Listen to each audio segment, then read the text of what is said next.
ఆంధ్రప్రదేశ్ ఉపసభాపతి ఉండి ఎమ్మెల్యే అయినటువంటి రఘురామకృష్ణరాజు గారి ఏదైతే ఆయన గతంలో ఎంపీగా పనిచేసినటువంటి నేపథ్యంలో అప్పుడు ఆయన్ని కస్టోడియల్ టార్చర్‌కి గురి చేసినట్లుగా అనేక సందర్భాల్లో ఆయన చెప్పుకుంటూ వచ్చారు. అయితే తాజాగా ఆ కస్టోడియల్ టార్చర్‌కి సంబంధించి కీలకంగా ఆరోపణలు ఎదుర్కొంటున్నటువంటి వ్యక్తి అప్పటి జీజీహెచ్ సూపరింటెండెంట్ ప్రభావతి గారు. గత 2 రోజులుగా ఆవిడ సీఐడీ విచారణకి హాజరవుతూ అనేక ప్రశ్నలకు సంబంధించి తెలియదు, గుర్తులేదు, మర్చిపోయా అనేటువంటి పదాల్ని తరచూ చెప్పుకుంటూ వస్తుంది. అయితే ఒక విచారణకు సంబంధించి ఏదన్నా ముందడుగు పడే అవకాశం ఉందా? లేదా? ఈ విచారణ ఎటువైపుగా వెళ్తుంది? ఈ విషయాలను కూడా పూర్తిగా తెలుసుకునే ప్రయత్నం చేద్దాం. మనతో ఉన్నారు ప్రముఖ రాజకీయ విశ్లేషకులు డాక్టర్ గడ్డిపాటి శ్యాంప్రసాద్ గారు. సార్ నమస్కారం అండి. నమస్తే. సార్ మొత్తానికి త్రిపుల్ గారు ఆయన ఎవరైతే కస్టోడియల్ టార్చర్‌కి గురి చేశారో ఆ వ్యక్తులందరికి సంబంధించి ఖచ్చితంగా వాళ్ళని చట్టపరంగా శిక్ష పడే బాధ్యత ఆయన తీసుకుంటా అని చెప్పేసి అప్పట్లోనే చెప్పడం జరిగింది. దానికి అనుగుణంగా ఇప్పుడు ఒక్కొక్కటి అడుగులు పడతా ఉంది. దానికి ఉదాహరణ ఏంటంటే ఇటీవల విజయపాల్ గారు అరెస్ట్ అవ్వడం మనం చూసాం. ఆ తర్వాత పివి సునీల్ కుమార్ గారిని సస్పెండ్ చేసింది కూటమి ప్రభుత్వం. దానితో పాటు ఇప్పుడు ఎన్ ప్రభావతి వీళ్ళందరూ కూడా ఈ కస్టోడియల్ టార్చర్‌లో కీలకంగా ఆరోపణలు ఎదుర్కొంటున్నటువంటి వ్యక్తులు. అయితే ఇప్పుడు ఎన్ ప్రభావతి గారి విషయం వచ్చేసరికి అసలకప్పుడు ఎందుకు మెడికల్ రికార్డ్స్ మీరు తప్పుగా ఇచ్చారు? ఆయనకి దెబ్బలున్నా కూడా ఆ దెబ్బలు కూడా ఎక్కడ కూడా చూపించినటువంటి పరిస్థితి ఎందుకు మీరు ఆ విధంగా చేయాల్సి వచ్చింది? మిమ్మల్ని ఎవరు ప్రలోభ పెట్టారంటే ప్రతి దానికి కూడా ఒకటే సమాధానం. నాకేం గుర్తులేదు, రికార్డ్ చూసి చెప్పాలని చెప్పి చెప్పుకుంటూ వస్తున్నారు. అయితే మరొక రోజు ఆవిడని విచారణకు రమ్మని చెప్పేసి పంపించినట్టుగా అర్థమవుతుంది. మొత్తానికి ఆవిడ చేసేటువంటి వ్యాఖ్యల గురించి మీరేమంటారు? ఎవరైనా విచారణకు పిలిచినప్పుడు సిఐడి కానీ పోలీస్ కానీ విచారింపు ఆ వ్యక్తి ఏం చెప్తాడు? నాకు తెలియదు. ఆ లాయర్స్ అలా చెప్తారనమాట. నాకు తెలియదని చెప్పు, గుర్తులేదని చెప్పు అంటే నాకు తెలియదండి, గుర్తులేదండి, లేకపోతే ఏది అడిగినా కామ్గా కూర్చోవటం, ఇదంతా గత 9 నెలల నుంచి మనం చూస్తూనే ఉన్నాం. అది సామాన్యం. కొంచెం ట్రీట్మెంట్స్ డిఫరెంట్గా జరిగినప్పుడు కొంతమంది చెప్పారు. పోసాని ఇలాంటి వాళ్ళు కూడా కొన్ని మాకు సజ్జల డైరెక్షన్ ఇచ్చాడు అందుకని తిట్టానండి అని చెప్పాడు ఆయన. ఇప్పుడు కూడా శాంతం అవలా. ఇప్పుడు డాక్టర్ ప్రభావతి గారి విచారణ జరుగుతుంది. అంత శాంతం మన దగ్గరికి రాదు కదా, పబ్లిక్లోకి ఏం చెప్తుందో ఏం జరుగుతుందో కూడా తెలియదు. కానీ ఇది చాలా కీలకం. డాక్టర్ ప్రభావతి గారి యొక్క స్టేట్మెంట్ చాలా కీలకం. ఆవిడ అప్రూవర్గా మారే అవకాశాలు కూడా ఉండొచ్చు. ఎందుకంటే లేడీ కాబట్టి అన్నెసరీగా నాకు ఈ తలకాయ నొప్పి ఎందుకు చెప్పింది చెప్పేసి అప్రూవర్గా మారిపోతే నాకు ఈ రోజు ఈ టార్చర్ భరించలేరు. యాక్చువల్గా తప్పు చేసిన వాళ్ళు లాస్ట్ 9 months నుంచి కోర్టుల చుట్టూ బెయిల్ కోసం తిరగటం ఇదంతా టార్చర్ అనుభవిస్తున్నారు. వాళ్ళు అరెస్ట్ చేసిన దానికంటే కూడా ఎక్కువ టార్చర్ అనుభవిస్తున్నారు. వాళ్ళు చేసిన తప్పులు అలాంటి. ఆవిడ తప్పు చేసింది, చాలా ఘోరమైన తప్పు చేసింది ఆవిడ. గుంటూరు జనరల్ హాస్పిటల్ సూపరింటెండెంట్ ఆవిడ. Highly educated professor. ఒక హైలీ ఎడ్యుకేటెడ్ ప్రొఫెసర్ ఎందుకు అలా చేసింది అంటే రకరకాల కారణాలు ఉండొచ్చు. ఫ్రమ్ గవర్నమెంట్ దగ్గర నుంచి ప్రెషర్స్ ఉండొచ్చు, లేకపోతే బ్రైబరీ ఉండొచ్చు, లేకపోతే సంథింగ్ నీకు ఇంకా ప్రమోషన్స్ ఇస్తామనో లేకపోతే డైరెక్టర్ పోస్ట్ ఇస్తామనో ఏదో ఆశలు చూపించి ఉండొచ్చు. రకరకాల ఆశలకి లొంగిపోయి ఉండొచ్చు ఆవిడ. అలా కూడా జరిగి ఉండొచ్చు. అదంతా కూడా రేపు విచారణలో ఆవిడ బయటపెట్టచ్చు. అసలు ఈ కేసు త్రిపుల్ గారి కేసు చాలా కీలకం ఆంధ్రప్రదేశ్ రాజకీయాల్లో. ఆయన గత 4 సంవత్సరాలుగా సొంత నియోజకవర్గానికే వెళ్ళనివ్వలే గవర్నమెంట్. సేమ్ పార్టీ రూల్ చేస్తుంది.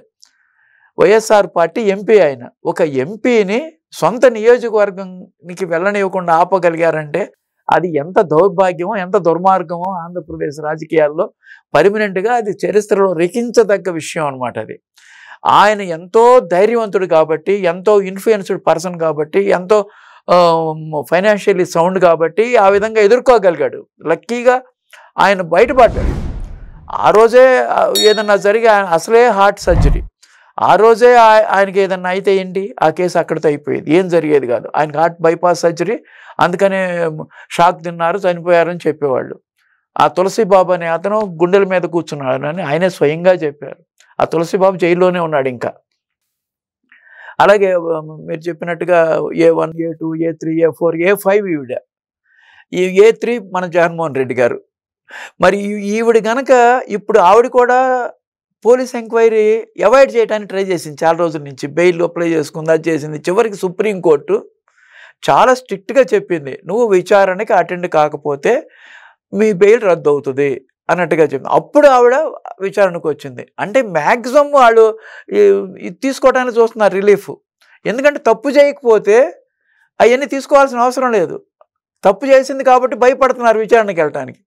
తప్పు చేసినప్పుడు ఇలాంటి ఎక్స్క్యూజులు, కోర్టులకు వెళ్ళి బెయిల్ తెచ్చుకోవటాలు, ఎగ్జామ్షన్స్ ఇవన్నీ అడుగుతూ ఉంటారు. అదే తప్పు చేయలేదు అనుకోండి, విచారణకు పిలిచారు, నేను వస్తున్నారండి, ఎప్పుడు రమ్మంటారు, మీరు ఎన్ని సార్లు విచారణకు పిలిస్తే అన్నిసార్లు నేను అటెండ్ అవుతానండి అని చెప్తారు. అందుట్లో ఆవిడ educated doctor, professor, superintendent of A government hospital, a biggest government hospital in Andhra Pradesh. అంత కీలక పదవిలో ఉండి ఆవిడ తప్పు చేయటం అనేది చాలా దారుణం, అతి దారుణం.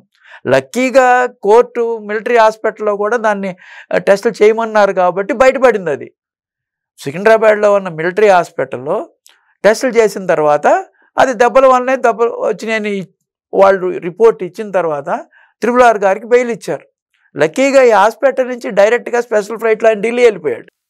ఆయన కానీ ఇక్కడ ఉంటే మళ్ళీ ఏదో విధంగా ఆయన మళ్ళీ ఇరికించడానికి ట్రై చేశారు ప్రభుత్వం. లక్కీగా ఆయన ఎస్కేప్ అయ్యారు, ఇక్కడి నుంచి వెళ్ళిపోయి ఢిల్లీలో ఉన్న తర్వాత బెయిల్ వచ్చిందనమాట. అలాంటి ఇంపార్టెంట్ కేసు ఇవాళ మొన్న ఎలక్షన్స్లో కూడా ఈ కేసు కీలకంగా మారింది. మొన్న ఎలక్షన్ టైంలో కూడా ఒక ఎంపీని ఇట్లా కొట్టారు. సామాన్య మానవుడు పని ఏంటి? ఒక ఎంపీని ఇన్ఫ్లుయెన్స్డ్ పర్సను అలాంటి వ్యక్తినే ఇలా కస్టోడియల్ టార్చర్ చేసినప్పుడు సామాన్య మనిషికి ఎలా, సామాన్యుడికి ఎలా బతుకుతాడు ఈ రాష్ట్రంలో అనేది కూడా ప్రజల్లో ఒక విధమైన ఆలోచన వచ్చి ఈ గవర్నమెంట్ని ఓడించారు. కాబట్టి ఈ యొక్క ప్రభావతి యొక్క ఇన్వెస్టిగేషన్ కనుక కరెక్ట్గా జరిగి ఆవిడ కనుక అప్రూవర్గా మారితే జగన్మోహన్ రెడ్డికి కూడా విచారించే అవకాశం ఉంది. ఆయన కూడా మరి బెయిల్ తెచ్చుకుంటాడో లేదో తెలియదు. మరి ఆయన మరి 11 సంవత్సరాల నుంచి రకరకాల కేసుల్లో బెయిల్ మీద ఉన్న పర్సను, ఎక్యూజ్డ్ పర్సను, మరి అలాంటి పర్సన్ అతనికి ఎంతో ఇన్ఫ్లుయెన్స్ ఉంది, అతనికి కోర్టులు కానీ ఏం చేయలేకపోతున్నారని పబ్లిక్లో ఒక టాక్. కానీ ఈ కేసులో ఇరుక్కునే అవకాశం ఉంది ప్రభావతి గారి యొక్క స్టేట్మెంట్స్ వలన.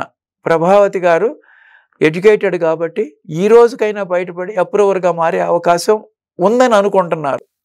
ఎట్లాగైతే వివేకానంద రెడ్డి గారి కేసులో దస్తగిరి అప్రూవర్గా మారాడో, మారిన తర్వాత ఆ కేసు ఎంత పకడ్బందీగా వచ్చిందో, ఈ కేసు కూడా డాక్టర్ ప్రభావతి గారే చాలా కీలకమైన వ్యక్తి. ఈ కేసులో యాక్చువల్గా సునీల్ కుమార్ ఆ రోజు సిఐడి చీఫ్, అయినా సరే ఈ కేసులో సస్పెండ్ చేయలే ఆయన్ని. వేరే ఎలిగేషన్స్ ఉండటం వల్ల సస్పెండ్ చేశారు. ఆయన సస్పెన్షన్లో ఉన్నాడు ఒక వ్యక్తి. ఇంకో ఆయన పాల్ గారు ఒకసారి అరెస్ట్ అయ్యాడు, ఆయన బెయిల్ మీద బయటకు వచ్చాడు. మరి ఇంపార్టెంట్ వ్యక్తి ఎవరి ఇన్స్ట్రక్షన్స్తో ఆవిడ అలా చేసింది? లేకపోతే భయపెట్టి చేయించారా, లేకపోతే లంచం ఇచ్చి చేయించారా, గవర్నమెంట్ ఎంప్లాయీ కాబట్టి నేను సస్పెండ్ చేస్తామని బెదిరించారా, ఏదో కేసు పెడతామని ఉంటారా, ఏదో చేసుంటారు. ఎందుకంటే గత 5 సంవత్సరాల నుంచి చాలా రకాల అన్యాయాలు దుర్మార్గాలు చేస్తున్నారు కాబట్టి ఇలాంటిది కూడా చేసి ఉండొచ్చు అనేది ప్రజల్లో అనుమానం. ప్రజల్లో జగన్మోహన్ రెడ్డి దోషి RRR గారి కేసులో. కోర్టులు ఎప్పుడు నిర్ణయిస్తాయి, ఎప్పుడు చేస్తాయి అనేది ఇది లాంగ్ టర్మ్. ప్రస్తుతానికి RRR గారి కేసులో జగన్మోహన్ రెడ్డి దోషి, అది పబ్లిక్లో ఎస్టాబ్లిష్ అయిపోయింది. దాన్ని ఎవరూ మార్చలేదు. ఇంకా కోర్టులో ప్రూఫ్లు కావాలంతే. ఇది ఈ విషయం అన్నమాట. నిజంగా సార్ RRR గారికి సాధ్యం త్వరగా న్యాయం జరగాలని కోరుకుందాం. విచారణ కూడా త్వరితగతిన ముగించాలని కోరుకుంటూ థ్యాంక్ యూ. ఎట్టి పరిస్థితుల్లోనూ విచారణ జరుగుద్ది, దోషులకు శిక్ష పడుతుంది. నమస్తే. Please subscribe to Leo news for more videos.